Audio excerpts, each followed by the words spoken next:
What's going on, everybody? My name is Isaac Mihangos. I'm an artist, student, and tech enthusiast, and in this video I'll be discussing why I bought the 70-200 f2.8 IS Mark II, why I sold it, and 3 reasons why I also picked up the 24-70 f2.8 Mark II by Canon. Now, Canon makes some of the best glass in the world. We all love those red rings. They are some of the most well thought out, well designed, and sharpest lenses out there. That includes the 24-70 f2.8. However, the Canon 70-200 f2.8 is in a league of its own. This is like the Mighty Morphin Power Rangers. You know, this is like the Red Ranger. And then the 70-200 is basically the White Ranger, the one that we all wanted to be because he was the White Ranger, right? So it was a really hard decision buying the 70-200 from the start. When I got it, it was like a dream came true. You know, you finally own that white lens. It means that you're a professional. It means that, you know, you've made it in the photography world in some way. But also, like, while I was using it, I realized, like, oh, like, this lens doesn't feel right anymore. Like, I wasn't using it as much as possible, and it was also a hard decision selling it because you worked so hard to get this lens, and now you're debating if you even like it anymore. So, you know, it's like the whole, does the gear make me better, or is it just like a phenomenon or whatever? So these are going to be my 3 reasons why I bought it in the first place. You know, the 70-200 is probably the sharpest lens that I've ever owned. It's so crispy. If you see one of my previous videos discussing my lens kit, then you'll see why I love the 70-200 so much. On top of that, the compression on it just makes people look so beautiful. It makes, you know, for a crispy background, when I was doing the research, you could really see the difference between, you know, a 35mm and the 70-200, which, you know, I loved the 35mm for a very long time, and I still do. But, you know, that compression just completely sold me. Plus, it makes people look like angels.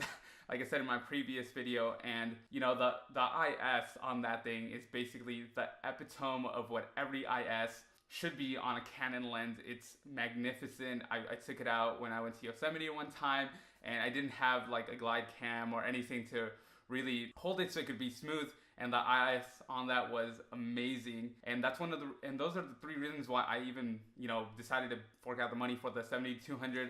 And it was well worth it during that honeymoon phase. However, these are the 3 reasons that I decided to sell the 70-200. First of all, it is a huge lens. It's really intimidating. It really distracts the subject when you're trying to photograph them. To me, I'm not a super loud person when it comes to it. When it comes to photographing, I like being really close to my subject. So when I was at 70mm, I had to stand pretty far. And when I wanted that beautiful like 200 f2.8 compression, I had to stand really far. I had to give directions from like a mile away. It's like having that 50mm on that crop factor again, but like times, you know, 3 probably. But yeah, it was one of those things. Like, the size made a huge difference when you're photoing an individual, if you're depending on your style of photography. But in addition to that, the second reason is because I always shot between 70mm or 200mm, and I personally think that's just a habit of mine because I always use primes. And in addition to that, second point, I always zoomed in with my feet, and I always refocus my composition with my feet. That's a habit from my, you know, only using prime lenses. So to me, it's like, just choose one or the other, 70 or 200. And to me, it just seemed kind of like not justified. You know, I wasn't using that full range, even though I had that full range. And if I did use it, it was very rarely. And the third point, I think that this lens is really for the professionals. You know, I thought that I had made it as a professional because I had owned it. It has so much to offer. Like, it is an amazing lens. Don't get me wrong. It's just, personally, I have not reached that level of clientele where I can, you know, justify buying this amazing lens, where I'm okay with carrying it around everywhere. And keeping it inside the bag also is not justified because it's such an amazing piece of glass. So now let's discuss as to why I decided to pick up the 24-70.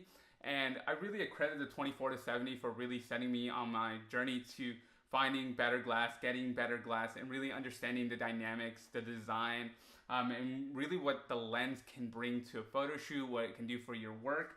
And that's because one of my friends let me borrow a 24-70, and it was a lens that really proved a lot to me. It was the first time I felt, you know, and I saw the sharpness in a lens. I felt the responsiveness, and I really just fell in love with it. I think this picture right here is probably one of the most proud pictures I have ever taken, and that's because it was taken with a 24-70, and I felt like such a pro because I had that red ring. And you know, I decided to go back to those roots and pick up the 24-70. And one of the reasons I decided to pick up that 24-70 is because I think that this lens is one of those lenses next to the 70-200 that really hones on that level of sharpness, whether you be at 24, at 70, at 50. And that to me is impressive. That to me means that, you know, the quality of the work and the images are going to come out crispy. 2.8 is also a great aperture to have, you know, even in low light.